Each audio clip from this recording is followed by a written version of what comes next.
Welcome back to Werewolf, Heart of the Forest. We're playing Maia Boroditch, who's trying to find out about her family roots in Białowieża.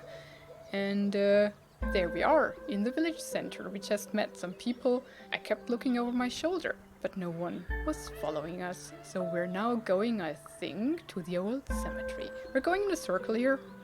Or rather, we should go that way and then into the forest. So let's go first to the abandoned railway. Lost hopes, strange dreams. Train spotting. Bartek wants to show us the most picturesque spot in the area, said Anya. Maybe that's not the right word, he said, frowning. Well, it's not like it's that beautiful, but it has, an atmosphere, a climate.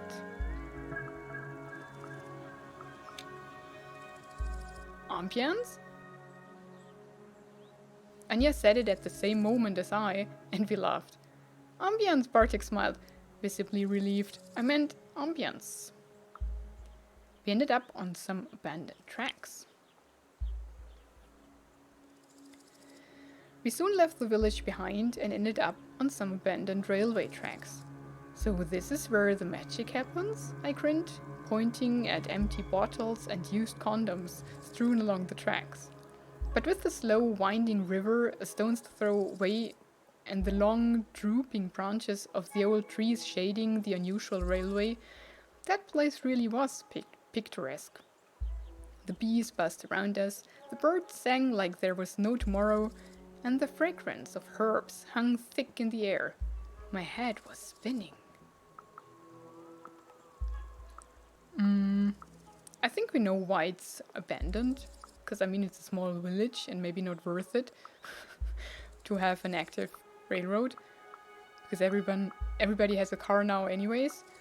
Not that that's better, but it is as it is, right?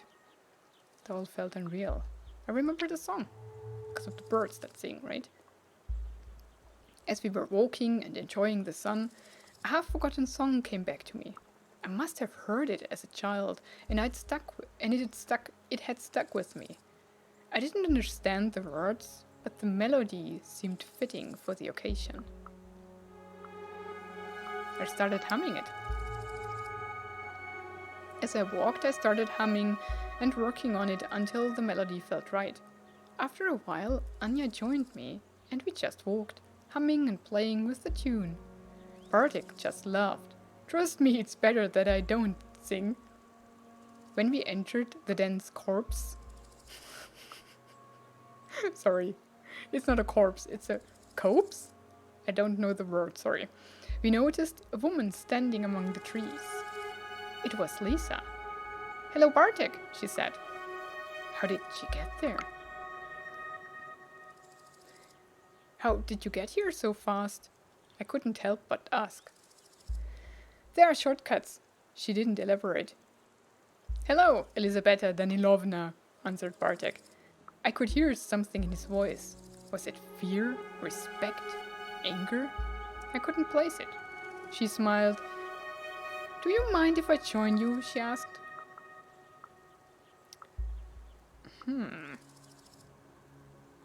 I noticed Bartek getting tight. So, what's the story with you two? I asked Bartek. She's from around here, he shook his head, but she helps with the protests. Lisa turned to me, the protests against the logging that his father so eagerly promotes? Bartek winced and snapped, I guess. Sorry, shouldn't we coexist with the forest? That means taking what we need to survive, just as everything does. 6,000 trucks of wood isn't taking what you need, kid. He threw me a glance, looking for help. Yeah, she does have a point.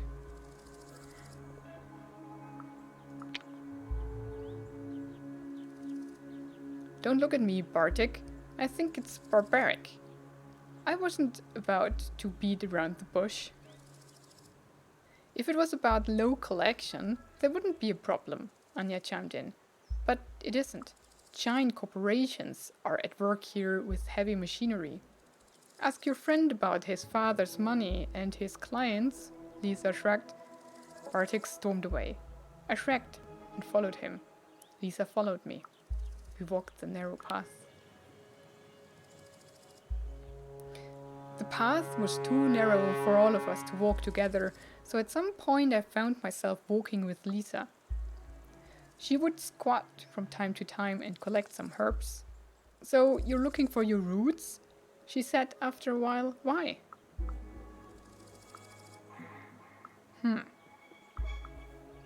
I needed to know the whole story. "There's a story here and I need to hear it," I answered honestly. "Sit down with me." She nestled among the roots of an old tree, reached into her basket and took out a plant. "Let's have a smoke and I'll tell you a story." She noticed when I hesitated. "You need to hear it." I sat down. Tangled roots. Lisa let out a cloud of smoke and started talking. "From what I learned from Bartek's grandma, you were asking the wrong questions about the wrong people."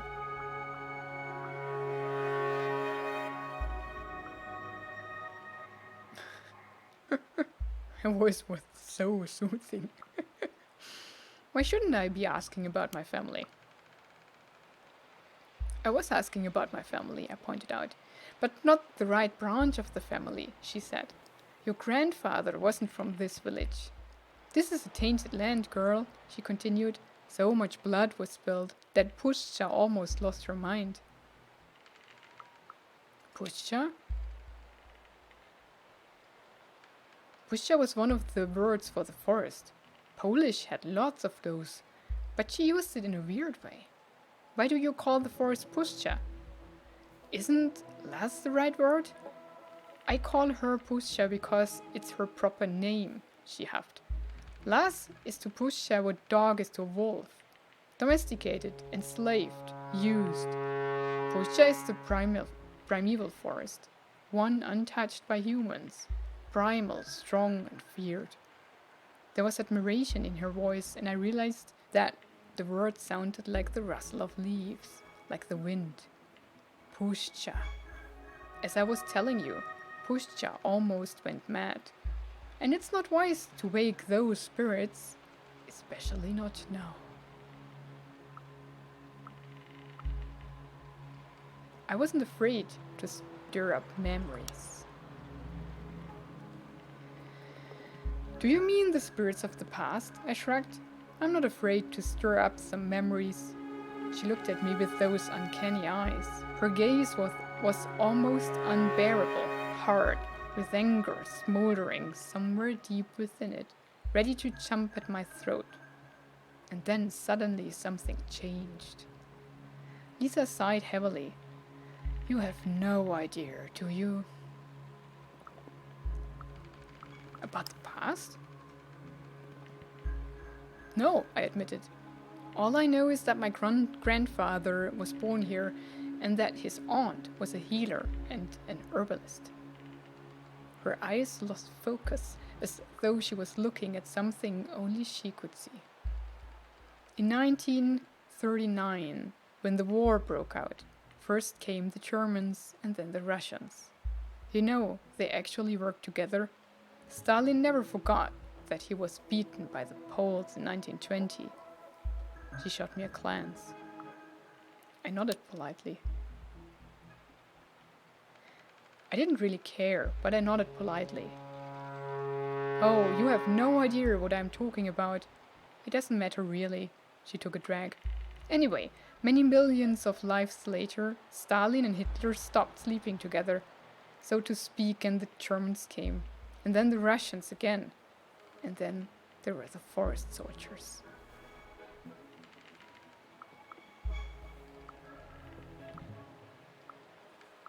The forest part got my attention. I nodded, so she could continue. The forest part got my attention. "They started as Polish soldiers, but then the war ended and they became guerrillas to fight the Russian occupation. And then they ended up as desperate bandits," she sighed. "For the people who lived here, they were all the same. Germans, Russians, forest soldiers. They killed, they maimed, they tortured and burned villages. It didn't matter what language they spoke.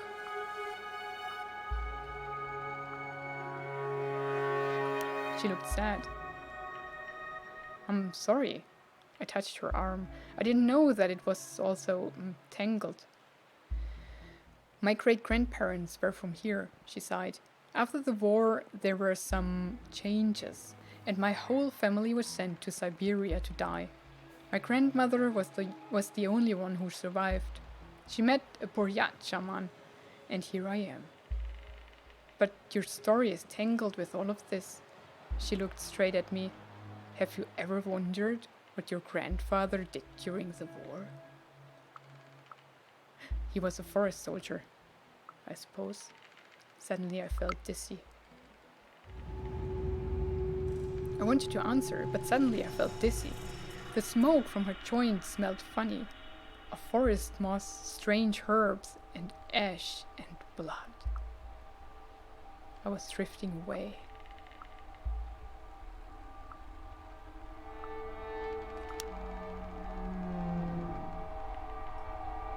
What had she done to me? I tried to stand up, but a wave of smells and sounds and visions washed over me, and I drifted away. We are sitting around the fire, deep in the pushcha. The others are sleeping. I listened to the whisper of the leaves. The forest is speaking to me, demanding action.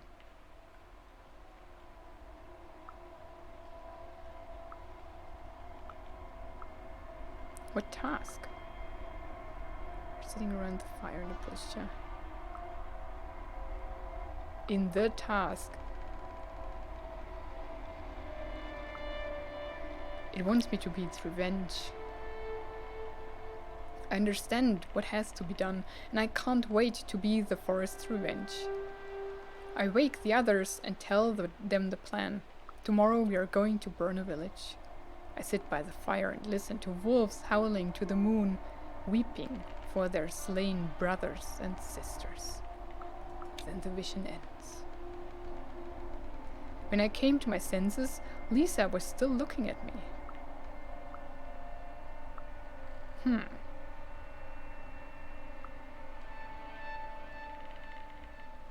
I ran it over in my head. If I understood what you were saying, I looked at her. Something from my family's past casts a shadow on my future. She shrugged. I have told you everything I know. If you want more, talk to my girlfriend. We'll be at the logging site tomorrow. Yeah, good idea. Yeah, my grandfather was a forest soldier. I will, I said. Now I finally knew who and what to ask. There you are, Bartek waved to me. I thought I'd lost you. I said my goodbyes to Lisa, and we went back. Interesting. So we didn't even visit the abandoned rail station, but I think we read before that the rail station is now a hotel. The bison statues were watching me with their creepy painted eyes, as though they knew me. Now I want to visit that place myself. I want to see if there are actual bisons. And I want to see a primeval forest. That's pretty cool. I think we go and visit family graves.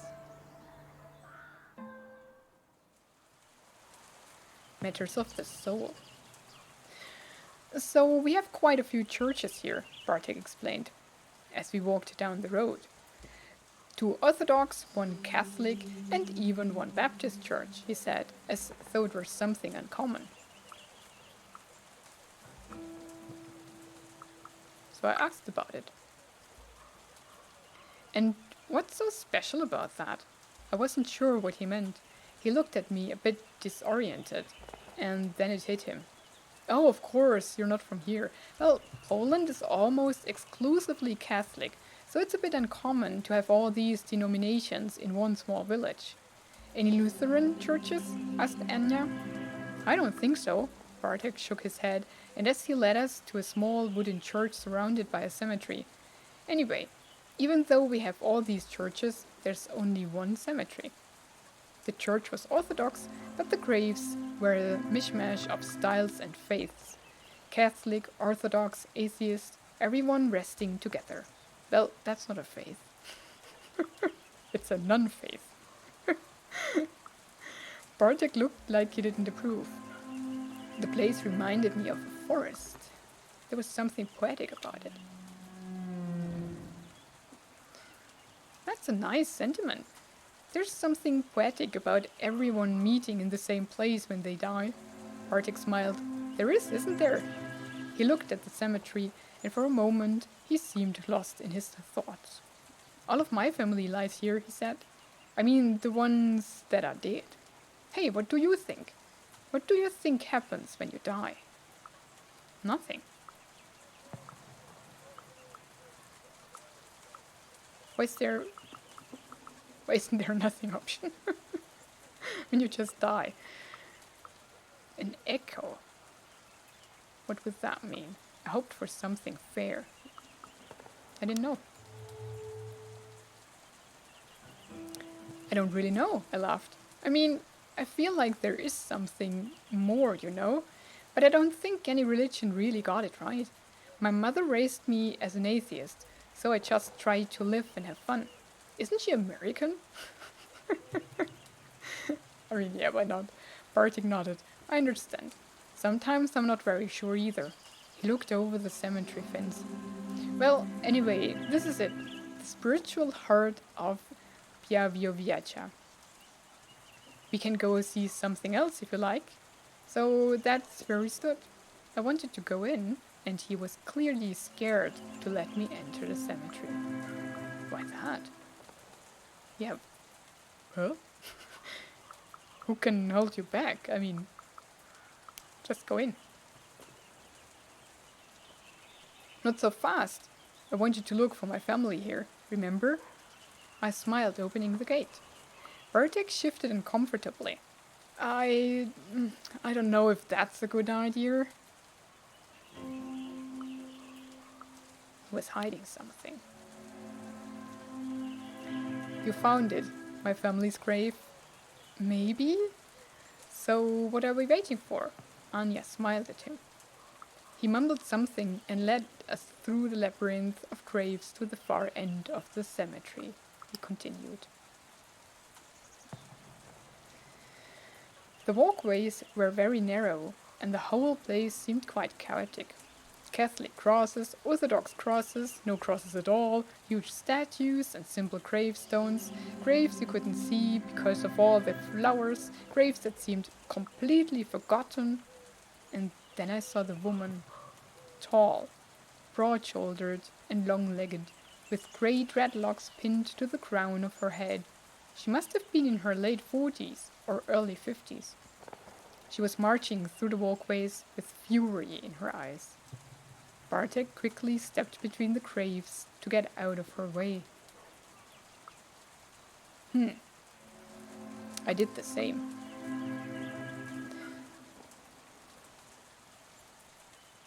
I followed his lead. I think the woman didn't even notice us, lost in thoughts and anger. Bartek looked at her with a mixture of fear and disdain.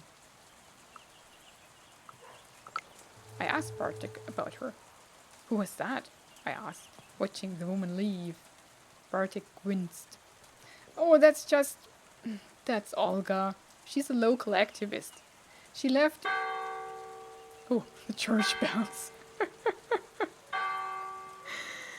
She left Białowieża when she was 18 or something, and returned a few years back with the notion that she was going to change this place. We continued to the far corner of the cemetery. There, seemingly forgotten and covered in moss, was a lonely grave. It was damaged. The tombstone was broken, deliberately. Someone had obviously smashed it with a hammer. The name was half erased. The plaque was also damaged. Someone had tried to scratch out the name, but the letters were still visible. There was a circle around the grave. There was a circle of coarse salt around the grave. I'm sorry, Bartek sighed. I didn't want you to see that. That's funny.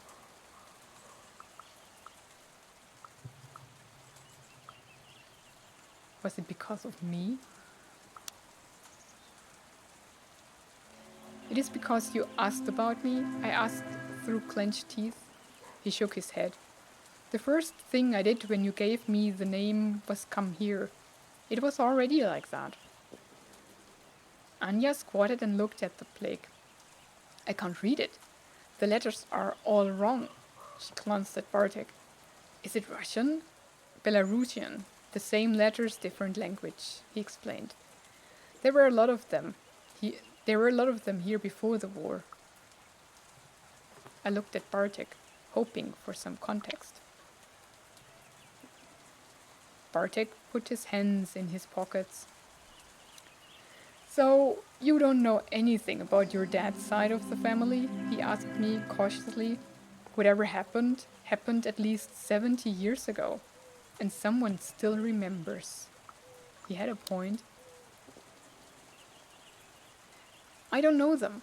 My mom left my dad when I was just a kid, so I don't remember much, I admitted. And she kept me away from them. She doesn't even know I'm here. I didn't tell her that I was visiting Białowieża. Maybe he was abusive, said Anya carefully. Perhaps she wanted to protect you? Yeah, I guess. I looked at the grave. I looked at the grave for the last time. My family's name looked strange, written in the unfamiliar Belarusian letters. As we were leaving, I was thinking I was onto something.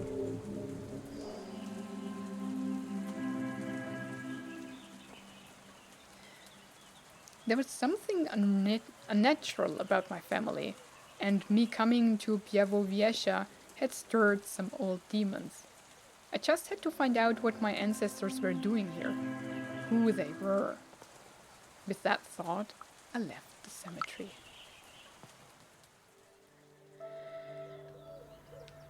Man, the day was hot and beautiful, yet I couldn't stop thinking about the devastated grave. We called it a day and went back. Yeah, and I called it an episode and ended here. Let's see. Yeah, we're back at the bread and breakfast. And it is the first evening. The B&B was quaint. I left Anya and Bartek outside. They looked like they needed some time alone to say their goodbyes. When I got out of the shower, Anya was back, smiling and a little flustered. What a day, she smiled. So, what do you think? I made a quick mental inventory of everything that had happened that day. Yeah, let's mention the graveyard. I think story-wise, or what we're here to do, like finding the roots of our family or finding out about the history of our family, that's maybe most important. What happened here that people are still vandalizing my family's grave? What did my grandfather do? She put a hand on my shoulder. Whatever it was, it's not your fault. It wasn't, but it could be my responsibility. Oh, we can remember about everything. I can't believe they are logging here. I shook my head. Isn't the forest a UNESCO list or something? On a UNESCO list or something? Yeah, I know. I want to check out this protest people were talking about. Maybe we could go there tomorrow? Remember the shop? The tension seemed almost unnatural. A few words more and it would be a regular fight. Maybe they just envied Kim's style? Anya tried to joke, but she seemed worried.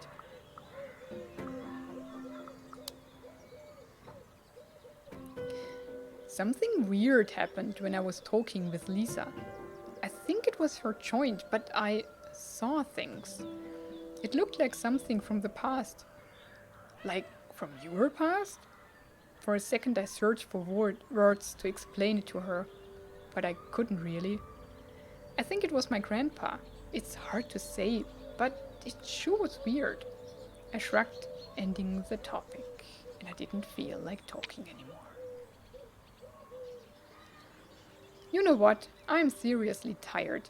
Let's call it a day, shall we? Soon we were both in our beds, ready to sleep. Even though I was tired, sleep didn't come quickly. Anxiety was spreading its cold, resting roots deep in my chest and stomach. I lay there for some time looking at the silver rectangle painted on the wall by the moonlight. When I closed my eyes, I could still see the weird vision I had that day. My roots were here. I could feel them, almost touch them, and they were reaching to me. I felt I was closer to getting my answers.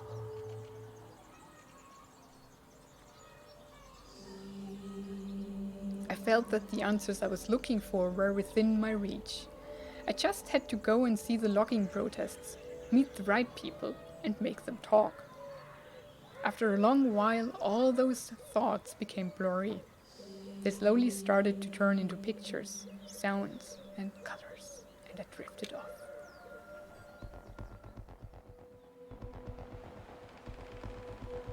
And that's it for this episode.